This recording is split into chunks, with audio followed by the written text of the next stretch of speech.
الرجيم. بسم الله الرحمن الرحيم.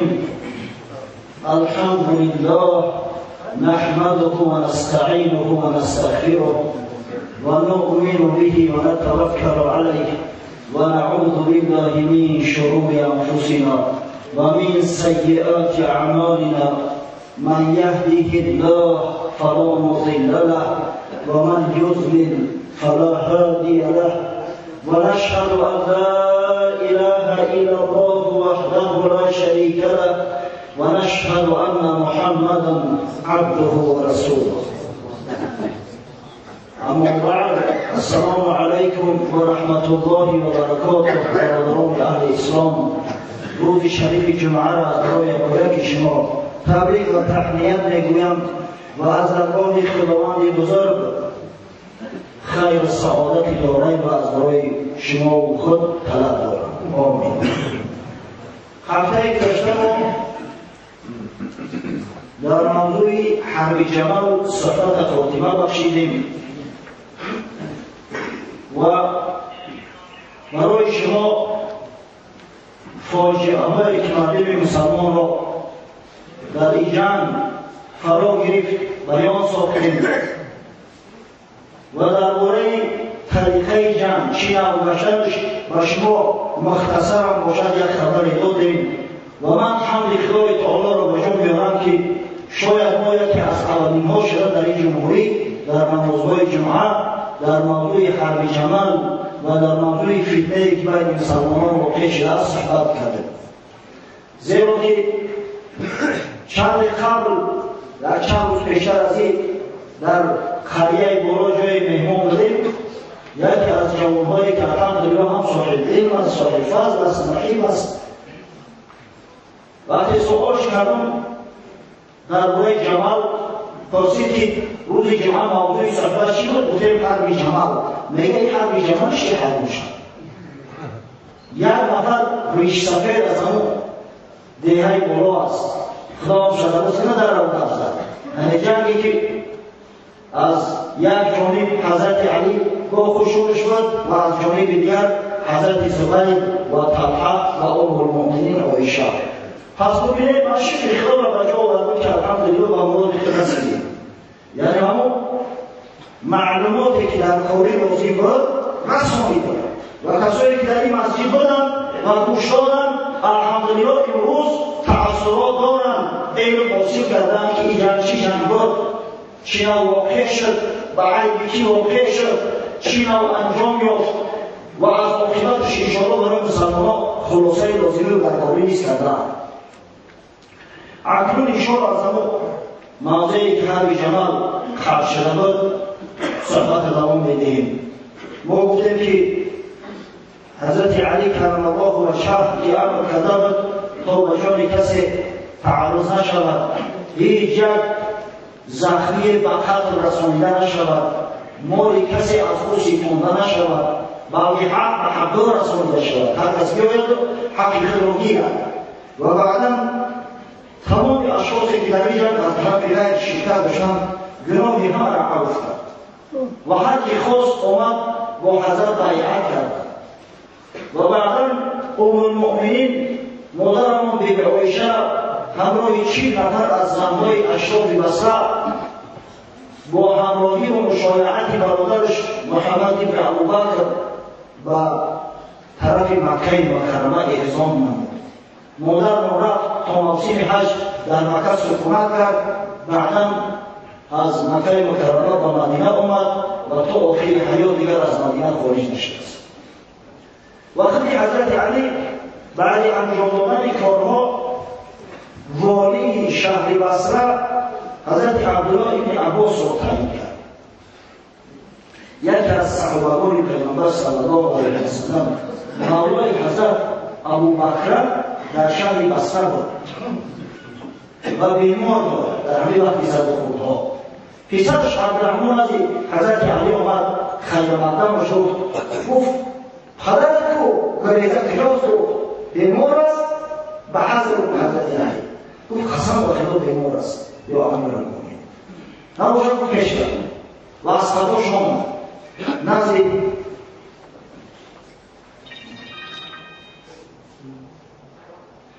رو ختم بشه. ببینید فرمون شیشه در باید شخص پیدا میشه.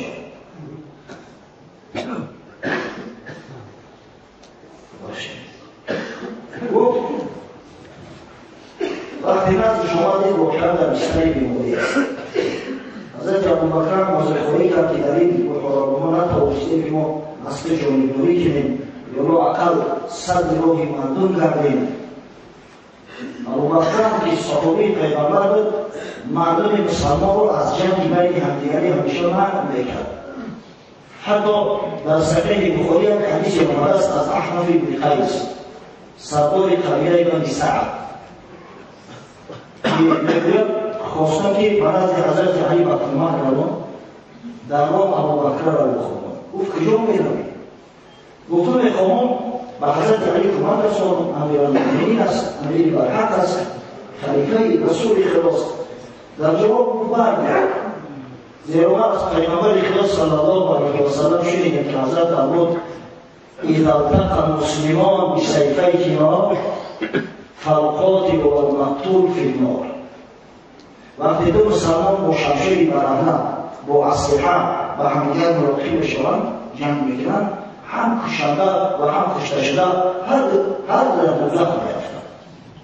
میگه گفتم که یا رسول الله فهذا القاتل فما بال المقتول. گفتم میگه اگر پیغمبر خدا که قاتل است آدم کشته است دوزخی شده است، اما اگر مقتول چی است؟ مقتول چی کنه داره که هم کشته شده است هم باز در دوزخ پرداخته میشود.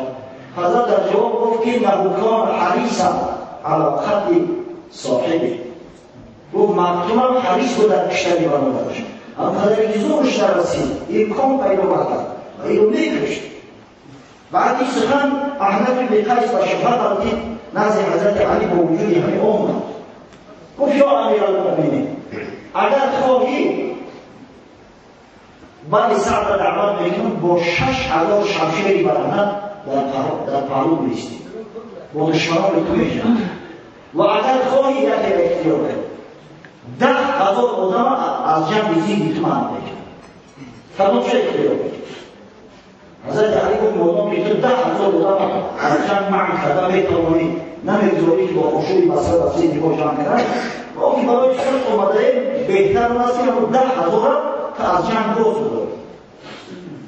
این شخص های ابوبکر است. از خواهی که حضرت علی اومد نظرش گفت یا ابوبکر صحابی پیغمبر هستی خدمت حضرت رسول الله صلی الله علیه و سلم انجام دادیم.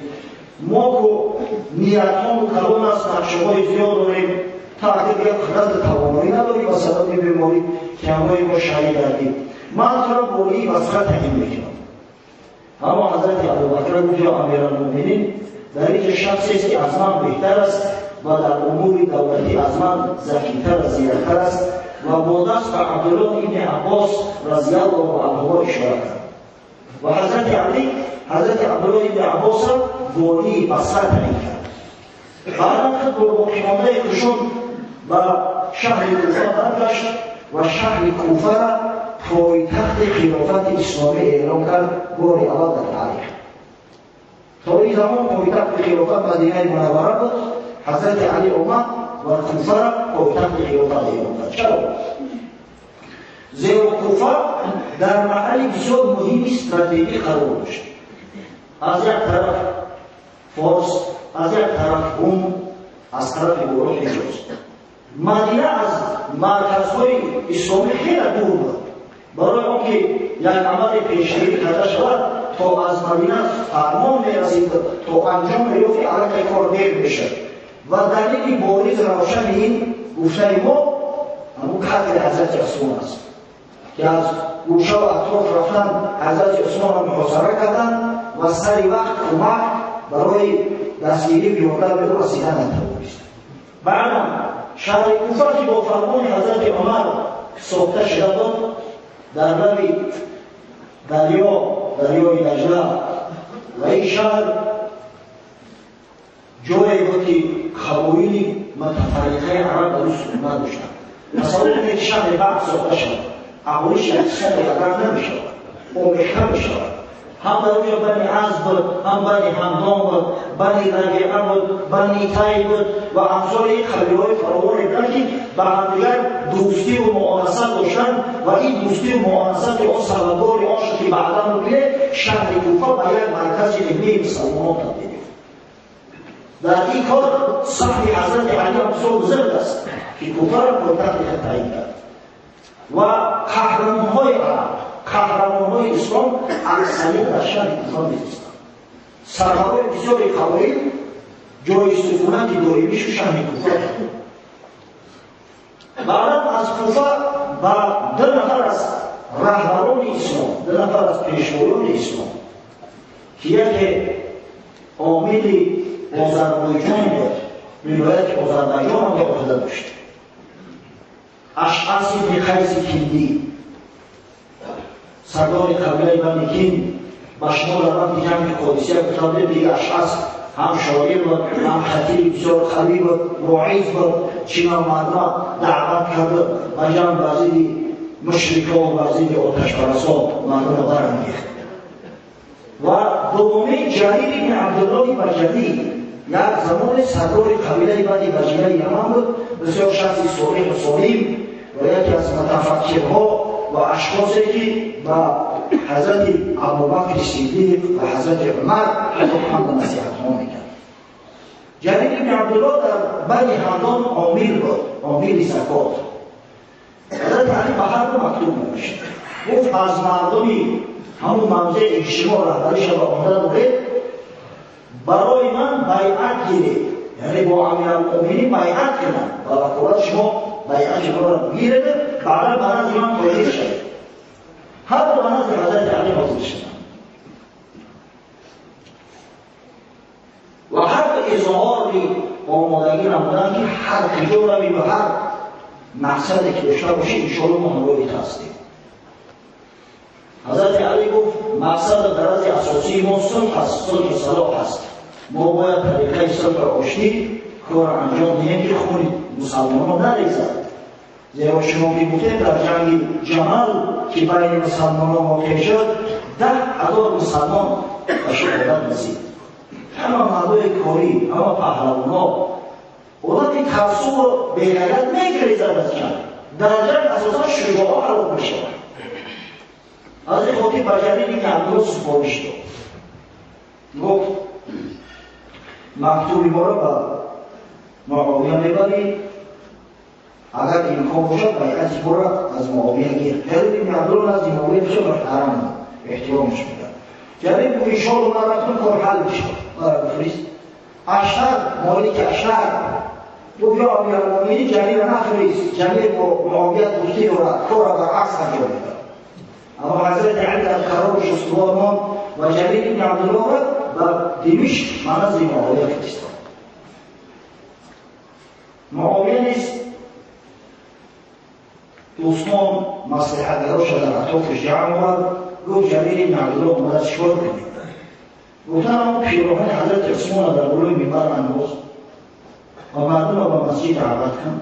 جلیل بن عبدالله بیاید و چشم خودش بگوید که چرا تعزیه عثمان رضی الله عنه گرفته می شود، چرا مردم حرکت دارند، چرا مردم طلب قتل خاطرهای عثمان را کرده ایستاده‌اند، خود به خلاصه می‌آید و معاویه رضی الله عنه همین کار انجام داد. همون پیراهنی به خود آغوشته حضرت عثمان هم دادند با انگشت‌های بریده زنش نائله. وقتی جلیل بن عبدالله به مسجد آمد، دید مردم گریه می‌کنند، پیر جوان و همه طلب قصاص کرده ایستاده‌اند. معاویه خود خلاصه کرد. ما طلب داریم. طلب ما این است که اولا حضرت علی که ما او را در قتل عثمان شریک بدونیم، اگر میخواهد که خود را سفید کند خاطرهای حضرت عثمان همشان نزد ما فرستد تا به قتل رسانیم شد. ثانیاً از خلافت خود سبکدوش اعلام کند تا از سلیقه مردم را انتخاب کند. جلیل بن عبدالله آمد سخن معاویه را به حضرت علی رساند. حضرت علی بود دید خدا شاهد است من جنگ اینا را نمیخواهم، اما کار اینها کرده ایستادن به حقیقت درست نمیآید. ببینید از وقتی که من را که خدمات پاک توزن نگه داشته است از آمیخته شدن با بلوغرها و شورشگرها از خاطرهای حضرت عثمان میدونند. پس اگه شما تصور کنید اینا با انوار بیاسیر چکار میکنند؟ انوار بیاسیر که واقعا در خون حضرت عثمان شریک نیست، اما با حضرت عثمان مناسبت خود نداشت. حتی وقتی غضبش میکرد میگفتن که چرا با دشمنای عثمان جمع نکردی؟ هر دوباره غضبش کرد و خوش کرده داشته باشه. در حالت غضب مسافر چی بکنید؟ تصور کنید که از عمال بن یاسر طلب قصاص بود. از علی بن حاتم پسر محتم طیب که همراه مردم کوفه و همون مدینه را طلب قصاص می‌کرد، طلب می‌کرد. از اشتری نظری طلب قصاص می‌کردند. شاید هزارها آدم باشند که ما بیگناه هستند، ما در خون عثمان شریک نیستند، اما در همون عرضه که وقتی امام شریک شدن و مدینه هم کردند طلب خون هم نمی‌ها را می‌کردند. ثانیاً معاویه چی کس است که طلب می‌کرده است که تو از وظیفه خود سربلند شد تا اینکه مردم را به شورا انتخاب کنند. او اهل شورا نیست، این حقوق کسی برای او نداده است. اصلا شورا کار مردم مدینه است و خاصه صحابگان پیغمبر هستند که در بعد اعمال پیغمبر شرکت کردند در جنگ بدر. در صورتی که معاویه بعد فتح مکه مسلمان شده است و همون از تفسیر جانش این سخنی نداشت، این سخنی که حضرت علی بود است و در خلیفه است. پس شما می‌بینید که این سخنی ندارد.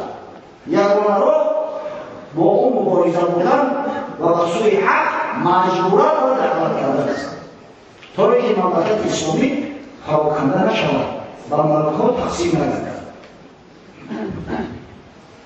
خب در این بین معاویه که واقعا یک سیاستمدار بسیار زیرک و ذکی بود. حتی محمد بن جریب طبری میگوید در میان عرب 4 داوی بود، 4 شخصی از همه زیرکترین بسیار به اندیشه حتی به حیله‌های سیاسی بعضا دست نیستند و بسیار وقت پیروز بشوند و همون 4 نفر وقتی که نوبت بگیرند اول نام معاویه را میگیرند. معاویه ابن ابی سفیان، عمرو بن عاص، مغیره بن شعبه و قیس بن سعد. قیس بن سعد بن عباده پسر همون صحابی جلیل پیغمبر صلی الله علیه و سلم که سردار قبیله بنی خزرج بود و این قیس همه بسیار زیرک بود، دانا بود، فرزند سعد بن عباده مثل پدرش پهلوان بود و معاویه از همه بیشتر از همین قیس بن سعد می‌ترسید. قیس بن سعد رو پیشتر او شده که با فرمان حضرت علی والی مصر تعیین شده و این مصر در پهلوی شام است. معاویه از چه حواس داشت؟ از اون که مبادا حضرت علی از طرف عراق و قیس بن سعد از طرف مصر هجوم نکنند در بین نمونند. از همین خاطر مکتوب نوشت به قیس بن سعد و او را به سوی خود خواند. گفت احترام می‌کنه کسی مثل من نمی‌داند. من چقدر می‌تونم بدونم، چقدر پدر جد اجدادم می‌دونم. اگر تو با ما یک شبی تو با من بیعت کنی عراقی هم کنی، همین برو که عراقی از تو همون را هدیت میکنم، فقط با من شریک شد. قیس بن سعد که وقتی به مصر اومد وضع مصر عدد نابسامان بود، مردم به 3 فرقه تقسیم شده بودند. یک گروه طرفدارای سیاست حضرت علی بودند، یک گروه دیگر که عبارت از 10,000 نفر شمشیرزن بود، زن و تواتر حساب نمی‌کنند. در خیریتان هم یک محل در مصر جمع اومدن، اینا طلب خون حضرت عثمان را میکردن و یک گروه دیگر از کسان عبارت بود که در خون حضرت عثمان شریک بودند. اینا میگفتند ما با علی تا زمان همراه هستیم که خون حضرت عثمان را طلب نکنند، همین که به طلب خون حضرت عثمان زد ما علی را ترک میکنیم، در زیرش میریزیم. مردم 3 فرقه بودند و قیس بن سعد از بسیار عظیم بود، بسیار دانشمند زیرک بود، سیاستمدار بود و مردم همین دهه کریپتو که پهلوانای بسیار جسور داشتند، بسیار مردم شمشیرزن بودند. شخص فرستاد سرباراشون را دعوت کرد و گوش کنید من با شما مهلت میدم، از شما عضوی طلب بیعت نمیکنم، ولی بیعت نکنید، فکر که خوب انداشته کنید. در صورتی که از شما من باید چشمگیران فتنه نباشم. اونا هم از خواندن باید کردن که قسم بخدا ما در یمان فتنه شدیم نمیشویم، فقط ما طلبی خون حضرت عثمان رضی الله عنه حق شخص داریم. ولی ما را مهلت به شاید که ما با حضرت علی بیعت کنیم، فقط ولی ما را مجبور با بیعت نکنیم. خیسی که سعدن رو دیشه گفت تا زمان من در 20 سال کسی شما رو مجبور با بیعت تکلیف نمیکنه. و خیلی از وضعیت خبر بود که مکتوب معاویه بسیار احتیاطکارانه جواب نوشت. معاویه را تعریف توصیف کرد. بعدا گفت که واقعا من از محبت دارم، تو صحابه پیغمبر هستی، توصیف وحی پیغمبر داری، چرا من از محبت نداشته باشم؟ اما حاضر وضعیت امام سعید است، صبر برادر. ولی وقتی بیعت کردن با کسی صلح آشتی کردن نیست. بگذار که من به احوال مصر آورم کنم. معاویه وقتی مکتوب خواند میدوند که قیسی است، باز نوشت. گفت یا قیس، با من تو زیبنده نیست که بازی کودکونه کنی. تو به این صداق قواعد عرب بتونی فریب بدی، اما ما را فریب کردن نبتونی. آشکار بنویس که تو طرف کی هستی؟ طرف من هستی و طرف علی. قیس بن سعد نوشت. خود آشکار میخواستی که او را بشنوی.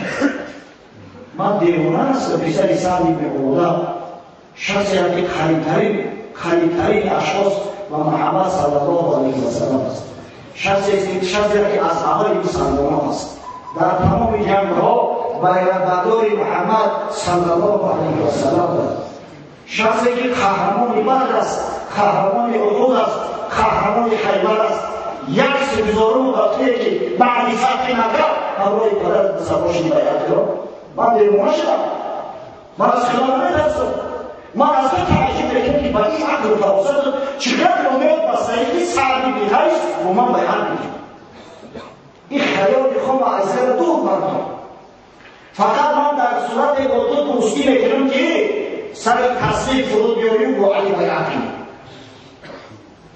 معاویه وقتی که احکام دیر شناک شد مقابل شما ممکن قیسی بن سعد به طرف رجال می‌رفت و از بس که دیگه که بسیار زیرک بود آروم ایستاده نمی‌تونست بخیله و بیرم شروع کرد. در میان مردم حتی در روزهای جمعه از گروه منبر میگفت که در حق قیسی بن سعد سخنهای بد نگویید. قیسی بن سعد از دوستای ما است، بدروغ از محبای ما است. مکتوب‌های محبت‌آمیزش به دست من هستند. البته در هر شهر هر مکانی جاسوس‌ها زیادند. این را ما شما خوب می‌دونید. بنای هیچ وقت به جاسوس مستحکم نمی‌شود. بعضی جاسوس‌های حضرت علی در میشکنند و بعضی جاسوس‌های حضرت معاویه در کوفه بودند و خبری همدیگر را می‌رساندند که چی واقعا شده است، چی کار شده است. وقتی که جاسوس‌ها به حضرت علی خبر دادند که معاویه می‌گوید که قیس بن سعد اصحاب خوبای ما است، حضرت در تشویش ما چی واقع شده؟ راستی که من باور نمی‌کنم که قیس با معاویه اظهار محبت کرده باشد. این به اصل درست نیست. از همین خاطر اهل صحبت در نزدش دعوت کردند، شخصایی را که انگلیسی او بودند، شخصایی را که به او مشورت می‌دادند و در میان اونا اختلاف شد. عبدالله بن عباس گفت یا امیرالمؤمنین قیس بن سعد شخصی معتمد است، پدری که شخصی معتمد است. زینهار این معاویه حیله‌گر است، ما در حیله و فتنه او نبردیم، بگذار در جوش نیست است قیس. اما عبدالله ابن جعفر رضی الله عنه، عبدالله پسر جعفر پسر عمه حضرت علی گفت یا امیرالمؤمنین گفت شاید که قیس با معاویه زمان بهش دوستی و رفاقت داشته باشد. کی بدونه؟ از همین خاطر تو برام مصلحت و نصیحتی که پیامبر کرده است عمل کن. دع ما یریبک الی ما لا یریبک. ترک کن چیزی که تو را به شبهه می‌اندازد و چیزی که تو را در شبهه نمی‌اندازد. این واسه شما جای او محمد بن ابوبکر را می‌فرست گفت پسر حضرت ابوبکر، زیرا مردم مصر محمد خوب می‌شناسند از ابتدای غزا در مصر بود و خوب پذیراییش هم میکنند. اینجا یک کار از باشم هر چند ما هم نصیحت میکنم همه کوشش میکنند که مصلحت‌های خودش در مد عمل بکنند. او شخصای بزرگی که مصلحت امت مسلمان را در جای اول می‌دونند همیشه در تاریخ انگشت‌شمار هستند.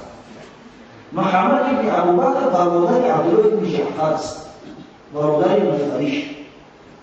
عبدالله بن جعفر هم پسر اسما بن امیس است، محمد بن ابوبکر هم پسر اسما بن امیس است. خصمانی در ابتدا اسما بنت امیس رضی الله عنها زوجه جعفر بود، جعفر برادر علی. محمد عبدالله علی طالب شده. بعد وقتی که حضرت جعفر در حرب مؤتة به شهادت رسید، بعد گذشتن عده حضرت ابوبکر صدیق اسما بنت امیس به زنی خواست و زنی حضرت ابوبکر زنی دوست داشته‌اش. حضرت ابوبکر صدیق وصیت کرد که باید بخوانم شروع کنم.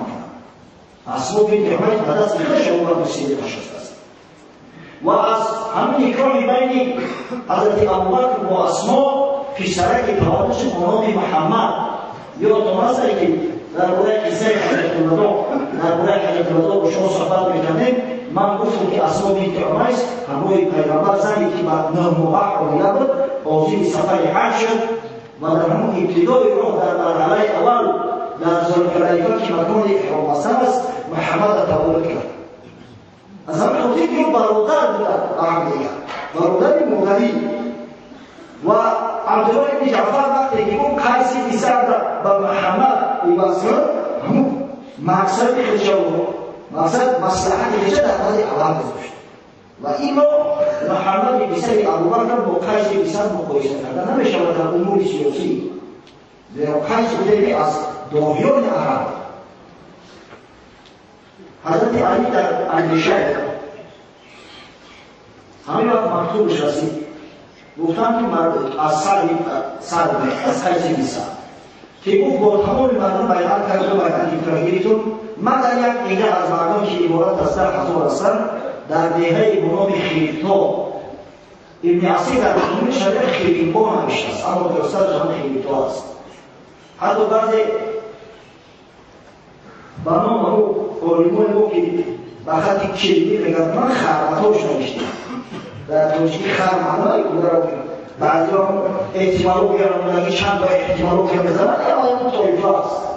حتی ما در یک مجلس شنیده یک برادر عزیز ما وقتی که در مورد حضرت امام بخاری صحبت میکرد و وقتی که اجداد او را بیان میکرد محمد ابن اسماعیل ابن ابراهیم ابن مغیره ابن بردیزه گفت بابا کلامی حضرت امام بخاری مغیره است.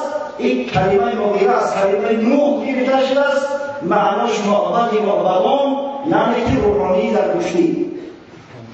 در صورتی که کلمه مغیره کلمه صرف عربی است از باب اقوام یبیرو و این اسم علم در یاد اعراب بسیار مشهور و معروف است و چندین صحابه پیغمبر با نام مغیره خوانده می‌شود.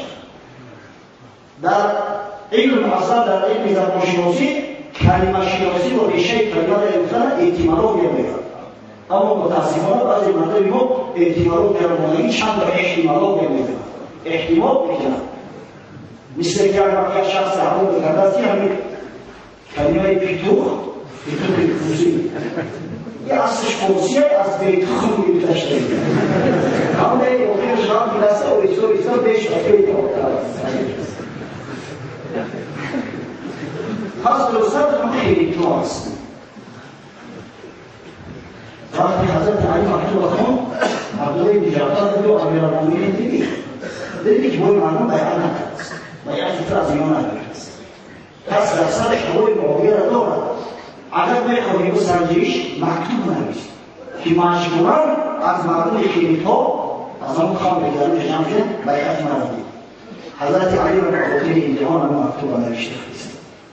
اما قیس پسر دانشمند بود، عاقل بود، سیاستمدار بود، با اعضای مصر آگاه شده بود نمیشه یا امیرالمؤمنین تو اوضاعی تینجی نیستم نبایی آرام کنی تو نبایی همین نیستم و شما دادم شما اوی مردم 10,000 شمشیرزن هستن قهرمان امامدار هستن زوری ما و اینا نمیرسد اگر در جنگ رو بریم و مغلوب بشوید زیرباری همیشه نکنید من وقتا قول میکنم که بیعت مردم خریدار از برات میگیرم وقتی که اومد خودش حضرت علی حرکت دستیگه شده بود و روی سوختن بکو وقتی باز شروع شدتن که دیدی که از این مردم چیزانه گریخته است حضرت علی مکتوبش نویسی در این صورت بیایت ترک کن وقتی که محمد پسری ابوبکر نزد رسید ملک دربارش تسلیم کرد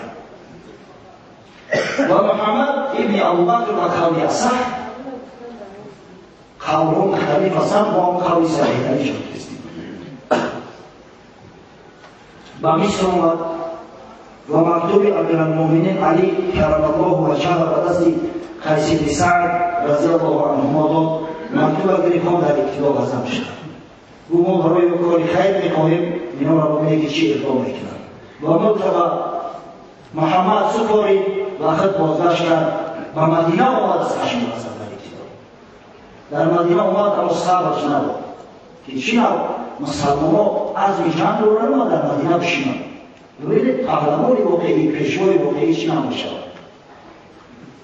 در وقت روایت اومده است که معاویه و مروان بن حکم که در مدینه نزدیک مکتوب نوشت او به هر راه و طریقی که باشد تو قیس بن سعد در مدینه محن کن نیاید درشان شهید شد و بعد از اون که فهمید که قیس بن سعد عضو کوفه شده است از حضرت علی و مروان بن حکم مکتوب نوشت تو بیهنر شخصی را که برای من از 100,000 لشکر خافناکتر است رها کرد هنری نداشته اما یک بار با من قیس بن سعد از حضرت علی بود و او که را باش آیم کرد بعد برای حضرت علی مثل صبح روشن شد که حق و جمیل قیس بود است و تا زمان وفاتش قیس بن سعد مشاور حضرت علی بود و بعد وفات حضرت علی بعد شهادتش قیس بن سعد مشاور امام حسن بود حتی زمانی که امام حسن با معاویه بیعت کرد مرتبه معاویه سپاری قیس بن سعد تسلیم نشد از دست ابن زود زیرک بود تمام شرط‌هایی که داشت همش در گردن معاویه رضی الله عنه دیر کرد بعد بیعت کرد تو شرطش یک قبول نکرد بیعت نکرد شخصی زیرک شخصی مونا در جمعه زیاد منحاتی زیاد بیارم بخیرش می‌زد خوب اگر دوباره سفر پیدا وقتی که برای حضرت علی آشکار شد که دیگر بیعت نمی‌کند مردم امری به جهاد کرد دعوت به غزوه کرد مردم از گوشه و اطراف نزد شما کرد از جمله احنف بن قیس نزد شما حضرت علی گفت شاید به حزم گفته باشد شاید به تنبیه گفته باشد گفت یا احنف مثل جنگ جمال مثل بصره در جا نمیشید در این جنگ به شرکت کنید احنف گفت یا امیرالمؤمنین در جنگ بصره من به فرمان تو در جا شرکت نکردم فرمان از تو بود و خود بدون اینکه این کار به خیر بود بهتر بود هم برای تو هم برای مسلمانان گفت یا امیرالمؤمنین مرا طعنه نزن تحقیر نکن کل جنگای تو دو دراز است این جنگا یک جنگ و دو جنگ نیست و در این جنگ ما باید یک دیاری دیانده و کمک کننده خوب است گفتیم که احنف بن قیس سردار قبیله سه روایت زیرشمار امام اسحاق گفت من در جنگ جمل شبهه داشتم زیرا از یک جانب تو بودی از جانب دیگر ام المؤمنین عایشه رضی الله عنها مادر مسلمانان زوجه محترمه پیغمبر صلی الله علیه و سلم اما در این جگه من یک شبهه ندارم که حق بر جانب تو است زیرا معاویه مجال اون نداره که در مقابل خود داشته شود مردم آمدن جمع شدن بین حضرت علی وقتی که شماره لشکر به 90,000 رسید حضرت اعلام نمود کرام و شد پیش لشکر دو نفر از رهبران را از قبیله بنی ربیعه یکی با نام شریک بن هانی بود 4,000 لشکر و یکی دیگر با نام زیاد بن نصر با 8,000 لشکر همچنین مقدمه لشکر متاسفانه مقدمه را دیگه بفهمید. اوانگر کسایی که پیش لشکر میروند و رزمیدکا بویو میکنند. اینا پیشکی از اول باید خبر شوند، پیش مقدمه لشکر غیر میگیرند.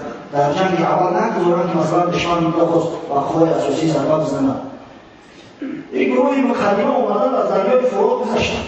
طرف شام سرحد بین ایران و شام دریای فرات است. از فرات گذشتند از اون طرف.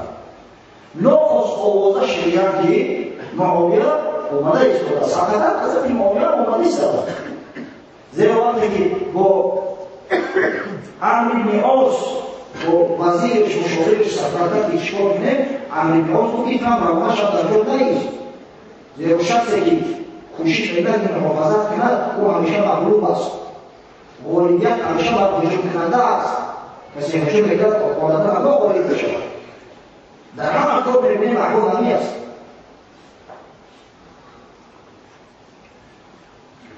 حضرت مولوی در غزلی تشکر گفته است یک حمله و یک حمله کامت شب تاریکی چستی که ترکی کن نه نبی به تاریکی.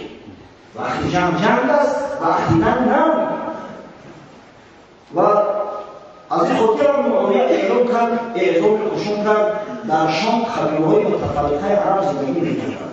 خاصتا قبیله بنی حیدر سوس شمال بودند. بعدا بعضی از قبایل بنی عز نماینده‌ها شدند. قبایل همدان و امثال اینا بنی سعد 150,000 لشکر جمع کردند. 150,000 تصور کنید. در شرایط این زمانه 150,000 شکل دارد. و باز همه و دمدمه روانه شد. پیش لشکرش شخصی را به نام ابوالاعلی سلمی سردار تعیین کرده بود. اصلا نامش عمرو بن سفیان است اما با همین تخلصش مشهور است. ابوالاعلی سلمی که از پیشتازان و از قهرمان‌های عرب است.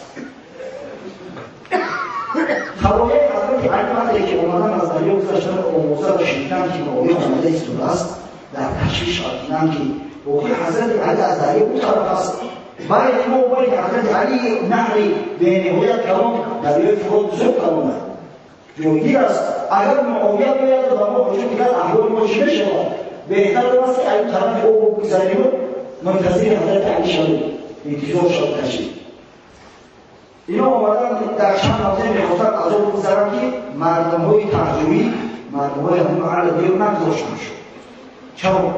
زیرا مردم خبر می‌بودند که اگر معاویه شنود که اینا گذاشتن که از زمین یا از مرز اینا منقدر شد که اینا را به جوانگری کشد. شاید که اینا را جزا دهد. بسیاری مردم همیشه تعصب هستند. فقط اندیشه‌شون چی است؟ تن جان سحر باشد، خانه و در سحر باشد. در تمام عصر زمان اکثر مردم چنین اندیشه می‌کنند. بیچاره‌ها خیلی وقت پایین‌تر رفتن بعدا گذاشتن که از خبری لشکر حضرت علی رفتن. حضرت علی محمد یک نازه با مردم اعلام کرد که برای او یک خودرو یا جیس را درست کنید که از روش بزنید. اما مردم قبول نکردند، سخن شرط کردند. وقتی که در نازه اول سخن حضرت علی را رد کردند و حضرت علی بسیار شخصی مهربان بود، بلویی بود، با مردم جواب نمی‌کرد. حضرت چیزش نبود، اشتر نخعی پیش و پیش همون 100 نفر سواره با قشلاق مدینه رفته او گوش کنید. باز امیرالمؤمنین همون لشکرشون میگن اون مرد صالح خوب است هیچ چیز نمیگن. اگر قسم مخدا بود تا اومدن امیرالمؤمنین شما یک کوفه در زمین درست نکنید همه تقریبا شیشه میزنن. خانه‌ها رو آتش بزنید. شما شر نداره. و جایی که دوی از جانب امیرالمؤمنین خلیفه برحق با اشتراش جمع کنند شما حتی جرأت نکردید که برای یک کوفه رو درست کنید. از خدا نمی‌ترسید. از خدا از همه برو است. او از معاویه نمی‌ترسید. معاویه دور است. در شام من در پشتم. و این مردم با هیچ اشتر آوازه شیشه می‌دادند. خدا حیبت داشتیم. یک چیز به شکلی بود که در میدان جنگ کسی جرأت نمی‌کرد که با هیچ اشتر جنگی تمام کنه. خطر فرمان می‌شد و دلیل رسول بود. ای کاش این جنگا بین مسلمان‌ها واقع نمیشه. ای کاش این پهلوانای نامدار که از جانی به همدیگر جنگ کردن با کفار و با مشرکان جنگ میکردن، باور که در مدت یک چند سال تمام دنیا را اسلامی میکردن. اما همه حکمت پروردگار است. حین نزد خلاص و عاجز چی کنند؟ این یک فتنه و یک امتحان بودی بالای سر این ملت. مردم از ترس در حال کفرسازی شروع کردند. مالک اشرف قشلاق‌هایی که در اطراف تمام نجار و کارگرها را دعوت کرد آورد تا حضرت علی فقط به او رسید که حرکت کفر تیار شد. حضرت فهمید که کاری مالک است، یک لبخند کردش دیدن. از دریا گذشتند، از اون طرف دریا می‌گذرند که ببینند که بالای کفر طلایش پیدا شد. زیاد ابن نضر و شریح ابن هانی با 12,000 لشکری که باید با خلیفه برن پیش بیاردند. حضرت علی گفت عجب سبحان الله، من گفت با خلیفه لشکر از کفام ببینم چی در باشیم. بعد گفتم یا امیرالمؤمنین گفتی مختص دیدی ما شما از دریای طرف باشین در احاطه لشکر 150 برسیم همه هلاک شدیم. از همین خاطر خواستیم که از دریای هلاک شما بریم. حضرت رضوانش را قبول کرده و پیش‌انداز شد که حرکت که نیسته زیرا ایستادن نیست و شما طالب هستید مقدمه هستید. شما باید ما خبر بدید از اومدن دشمن وقتی از صفای ما میاد دیگه حجت ایستاد شما نیستید. اومدن تا اینکه با مقدمه لشکر معاویه با هم برخورد کردند. روتر سواری خشونی طالب معاویه ابوالعرب سلمی بود. مکتوب نوشتند یا امیرالمؤمنین خشون دشمن اسلام ما زیادتر است، زیادتر از 30,000 نفر هستند. اگر کسی را به کمک ما بفرستی بفرستایی رو ما جنگ را قبول کرده از خروج نیستیم. و تنبیه‌های حضرت علی اثر کرد. حضرت در اون مکتوب نوشت که جنگ اول شما شروع نکنید. جنگ اول شروع نکنید. شرط اولی که می‌داشت حضرت نمی‌دید. در میدان جنگ مشروع‌ها را نکشید. و وقتی که من گفت مالک اشتر را از میفرستم، مالک اشتر که اومد سرفرمانده شما مالک اشتر میشود. اشتر نخعی نامش اصلا مالک از مسلمان مالک بهایی است، اما با ما قبل شما داشت. و مالک اشتر را گونه سریع فرستاد. این مالک اشتر در نزد حضرت علی نقش همون گروهی زود عمل سریع عمل را اجرا میکرد. گروه بسیار علی رو باید هر که چی فرمانه که میشه البته به مرید میده حضرت علی خدا به فورینا شد جسور رو از کسی بیرون نمید، از کسی دست عراض نداشت. حتی در همین در موقع جنگی دریای جهان یکی خیلی معلوم یک شخص اونامی آتوس کرتسینی شخصوی تاریخ همین خبر هستند. آتوس کرتسینی این را بعد امریکایی را استفاده بودند. بسیار جسور بود است. پهلوان بود. خوابش خرید نمی‌کرد. و این شخص در همون عملیات‌های بین‌نهایت مهم و بین‌نهایت ضروری و لازم استفاده می‌کرد. او جوان‌ها هم بسیار هنرمند است. وقتی که در ایتالیا موسولی را بیکار کردند برادر ایتالیا فاشیستی دیگر با سر خدای سوویت‌ها اومدن و موسولی را گرفتن در زندان محبس کردن دیگر مهمیس کرتسینی فرمان داد با 12 آدم اومد موسولی را خلاص کرده در سواری سوار کرد پیمان تصور کنید ایتالیا اومد همین چیزای مهمترین هم همین شخص می‌سپرد و حضرت علی را اشتری بود که اطراف دریای مسلمان بود بودن صادق را جوی به 6 میلیون تا کرتسینی میگیرن نزد حضرت علی همون نقشی گروهی زودعمل اجرا میکرد. اومد رسید اینا فرمان میکرد که جنگ اول شروع نکرد. بیگوی روزی روز عصر آمد او روزی جنگ نکرد. روزی در صبح بود که ابوالعرب سلمی جنگ شروع کرد. جنگ اول مسلمان‌ها جنگی برای مردم عراق و شام شروع شد. جنگ آغاز کردن در جنگ‌های اول می‌دانید اول پهلوان‌ها می‌آمدند یک آزمایی بکنند. پهلوان‌های نامدار و آدم‌های مشهور یکی از پهلوان‌های نامدارترینی و نیک‌پدر عبدالله تبوخی مردم می‌بره. عبدالله ابن مدیر تبوخی این از شخص‌ها است، از شخص‌های نامدار و معروفی اما قوم و قبیله در شام هم شکار کرد. در مقابلش اشتر می‌خواهد پیش بگوید که یک جوان از بنی تمیم با نام زبیان ابن عمره تمیمی میگوید و یک ضرب شمشیر را پهلوان نمبر بکشید. چند فرق همیشه است. چنین از رسم سرای درشت گه پشت زین و گه زین پشت. یک پهلوان نمبری است که بعد از که جوانهای به تجربه حالا بشن جوان 18 ساله اما بودی که همه عملش نبوش در تاریخ در قشون حضرت علی در ابتدا 90,000 بودن، بعدا به 120,000 رسیدن. یعنی جوانان زیاد بودن اما نام میگیرن بودی که در تاریخ ما بعدی جوانمردی کردگیش تمام تاریخ مسئولی در ذکر میگیرن. یعنی جوانی به تجربه با ضربه اول یک پهلوان نامدار و آوازدار را قتل کرد. وقتی که قتل کرد دیگر لحظه در اندام دیگر جوانمردان شدند. اشتری لحظه پیش لشکر جمع میکرد. از ضربه زدن می‌آمد. گفت که ابوالعبا را من نشان دهید سروری خواه. نشان دادن که همون شخص ابوالعبا سلمی است. یک جوان از مردم یمن از بنی همدان انتخاب کرد، گفت نزد ابوالعبا رو به مبارزه دعوت کرد.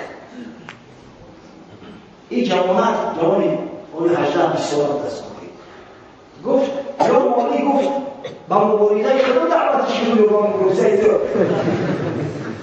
مولی گفت سبحان الله اگر من فرم بگوی یارو برخد با مبارزه خبرتن دعوت میگیری گفت یا اشعر قسم مخلوط تو اگر فرمان بودی گفت که اگر این سر نشان هم شما در دوریده از اون طرف زد من شمشیر را بگیرم میکنم چیزو در ابوالعبا اونا باید جسور باشد میده مولی که اشتر گفت خدا متدرس کنی شما تو پهلوان خوب بشه جوانمرد جسوری اما ابوالعبا سواری به تو جهنم میکنه تو جوان هستی تو قبول نداره تو تجربه نداری برای گفتی مولی که اشتر کرد با مبارزه تنبرتر دعوت بکنه چی دعوت کرده برای حلو کردن سردار لشکر اون طرفتر هستی از این طرف من با میدان رو خدای کسی را خدا تنصیب این جوان باید نزد سفیر شامی ها گفت من سفیر هستم فرستاده هستم راه باز کردن تا یکی نزد ابوالعبا سلمی آمد گفت پیغام دارم اشتر را به نبرد تنبتن دعوت کرده در پیش خشم که برو جنگی تنبتن کنه چرا اشتر را اخور بکشید هر دو جنگ که مسئله حل میشود ابوالعبا سلمی آمد کمی هم میشود ابوالعبا سلمی هم توی شفا عبوی جسور بود دلیل مردی میدان بود بعدا گفت مولی که اشتر واقعیش هستی با شرف است با عزت است سوار قبیله است اما مولی که اشتر خودش بر کشتن حضرت عثمان آلوده کرد همراه یک شخصهایی هست که با عثمان در دخول عثمان شریک شدن از همین خاطر من خطیب جمع نمیکنم او همتنگی ما نیست خب معلوم است آقای دیگر که ابوالعبا سلمی از مولی اشتر ترسید ابوالعبا سلمی به خاطر گرفتن قصاص خون حضرت عثمان آمده است یک نفر از فرض هم بگیریم یک نفر از قاضیان حضرت عثمان در مقابلش آمده است که جنگ تبادل کنیم نمی‌بینه جنگ بشش مادام که برای کشتن قاضیان حضرت عثمان آمده باشد اما باز ببینیم که اشتر نخعی در میان مردم معروف در تمام جزیره العرب در کل جزیره العرب توبه بیارن مرمود کسی در محریبای تنبتن اگر میدونی سطحی که اشتر خوب نمید صدقی علی در هم مرتبه کنش یک قصه دارد یک وقت بگر برای این محلقه کشتی شید دیهای تو باید دیهای همسویت کشتی بیدیگران پهلوانای دیها و پهلوانای دیها بعد خیلی کشتی ها کشتی ها مستقیم میشن یک ساله یک جوری زدن قضیت پهلوان کشک میشن نوعدی نک میشن پهلوانی من میگه یک نفر از او خریده رسد یک ملوکشه اومد در مقابل شیشت از اون که اون طالبه میگه باشد ما میگه باشد پهلوان دست داری پهلوان ما میگه و تقریب شد همه از این های ما باید پهلوان روشن زور بودن که اون رو باشد شد است میرن نیدونیشتن زرمی دستشن میرن است اومد وقتی در پهلوان این رو باشد چیش اومد هنده مشکل میگه این همتیمی که من نیستن این عوام باید من ملوک عوام باید هر خبر میگم بشورا همون دوباره میگم که این مایلان رو اومده یه جای عوامی ملوکی بزنید روی رو ملوکی تکاوی یا مایلان که باید این بوشتگی رو اومده یا ملوکی رو اومده نه تا دوست هم باید این همون رو نیست همه میگم $1000 این من پیسندشت خود رو میگم سلام کرد میگه جنگیو اومده نه اومده همین حسابی عجل همه رو این بیشتر خودی برداری خون است بعد میگم عجل یکو شکاستش بعد میگم تو چند میشود رقمی تو در حسابی عجل میگه ما لولکم بعد خدا بسی که چند میشود میگم تو 400 خیلی برادر ملونی با همی تمام شید تو جواب سوال یک خدا برادر نبتونی اگه ترم عوام شده بیشتر فعلا همون شیشتن همون رو بگم دیگه باشه عثمان خیستن اما اول سوال میرم خدا اول چی هم کاری کرد گفت موری اشتر همتین میمونه نمونه بسرش که جماعت و جمع به نهایت شدید را در روز دیگم معاویه رضی الله عنه امر کرد که خشوع خفور کرد امیر خشوع تاویه زیرا خلق عمر که خشوع تاویه شامی ها با کنیش تصمیم کرد تصور کنید وقتی که پیشروی لشکر شکست بخورد دیگر فقط در ترس راه می‌برد همچنان که وقتی که عبدالله ابن مزید تنقی را او جوان تنویی زهیان ابن عمارا باید کرد شمشیرش چقدر دینی ما شکسته زمین خودی قوی که بسیار کاران بود سیاستمدار بود امرش کردی تفاویده و حضرت علی هم آمد بعضی به شما رسید بعضی که اشتر رسید اما یک بخیر بسیار با قوار دیگران بخیشه اومده وقتی که جا گرفتن معاویه رضی الله عنه پیشتر با جانب او اومد از همون یک شاخه دریای فرات بگذشت و جای آبگیری موفق همونجا بود همونجا را جای بخیر کرد وقتی لشکر حضرت علی اومد تصور کنید از 20,000 جایی ندارند که آب گیرن امکان آب گرفتن نیست و خاطر آب وقتی که از همون شاخه دریای فرات رفتن تیرباران شدن در بخیر شد تحت رهبری ابوالعباس سلمی یا باید یا امیرالمومنین احوالی نمیست حضرت اشخاصی که خیلی کندی رازی لشکر شام فرستادی بعد شام شواد میگیره شام سلمان است این سلمان آب طلب دارن یه جنگ شما نشده است ما از خدا امید داریم که همین بیجان بیخونریزی برای مصالحه و برای مصالحات آمیز خیلی خشب می‌یابد چرا شما تیرباران میگیره دارن میگذاره که مسلمان آب کنن اما خیلی اشخاصی بیخیزن در زیر باران تیر خراب می‌گیره حضرت علی سعی ابن سلطان نزدیک معاویه فرستاد که چرا صد نیرو ایمان بشوید بگذاره مسلمان هستی که آخر هستن به جمع نظام بران آب بخورن وقتی که اومد معاویه از رفیقاش وقتی مشورت پرسید بعضی از نمایندگان بعضی از رفیقاش که همراهشون گفتن که نه دیگر آب بخورن از جمله برای ابن عباس ابن ابی معاید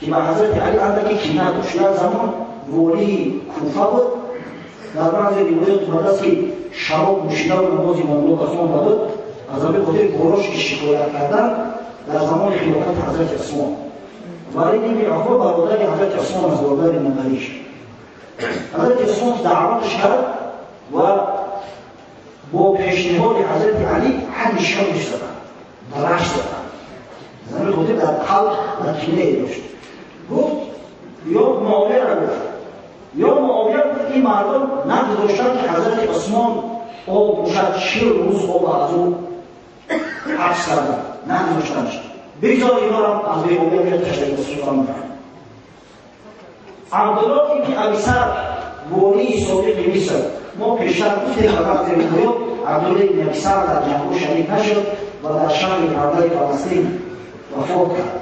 او در بعضی روایات دیگر آمده است که عبدالله بیسر وقتی که از مصر سوارش کردن نزد معاویه آمده. او هم گفت یا معاویه گفت تا شب نگذاشت آب روشن از تشریع شده که خفا گردن و را بکنیم مکنی شد. اما عمر بن عاص نصیحت کرد گفت اینا سلمان از سمی کنه ندارد تشنه و شعر میزنن کار میکنی که اولا حالا که داره نزدیک بکنی. معاویه گفت یا ابن سلطان تو برگرد گفت من خبر خیلی خطی با شما بفرستم. اومد وقت ابن سلطان که سکن هم گفت مردمی تشنه میمونن. مردم با حجم گذشتن با حجم گذشتن خواه ابوالعوال سلمی را پخش کردن از پیش آب گریزاندن خود صاحبی مقام شدن. آب خورد آب بیشتر به دستی خشوع حضرت علی گذشت و وقتی که شامیان آمدن مادر توی برون کردن که نمیگه کاری شما آب بشد. اما حضرت علی السابقون اولئک المقربون. این خیلی علما در تاریخ بسیار نادر هستند. بزرگانی که در اطراف حبیب کرام محمد صلی الله علیه و سلم تربیت یافتند از مکتب محمدی درس تعلیم یافتند. شور میگیره. پس فرقی بین شما و ظالما چه میماند؟ هر کسی آخرین میره آزاد است. او آبیشخور نه جای ما است نه جای لشکر شام. او جای مسلمانان از جای بلوای خدا. حتی پرنده و حیوانات از آب باز داشتن نمیشوند. شما چه مردم مسلمان از آب باز بدارید؟ بعد این که یک جنجال دعوا ندارد. هر کسی که به خاطر آب میرفت آب شده خود خفا میگشت. و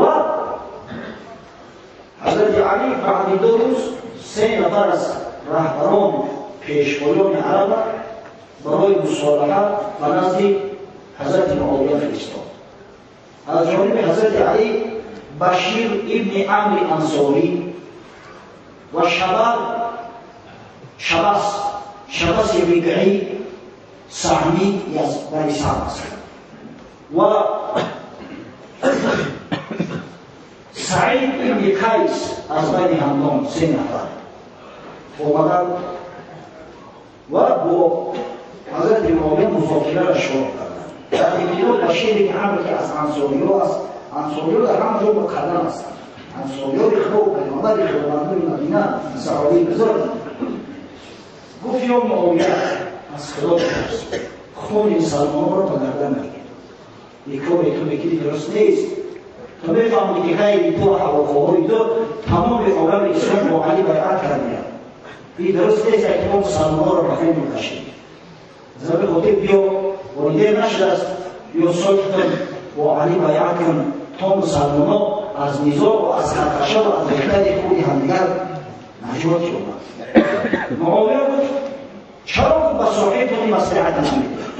چرا به حضرت علی که شما را فرستاده است این نصیحت نمیگیره؟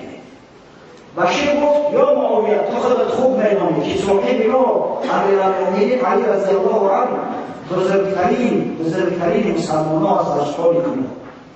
از او صادقتر، از او بزرگتر، از او عالمتر، از او دانشمندتر، از او غمخوارتر در عالم اسلام کسی وجود ندارد. علی احتیاج به این نصیحت ندارد.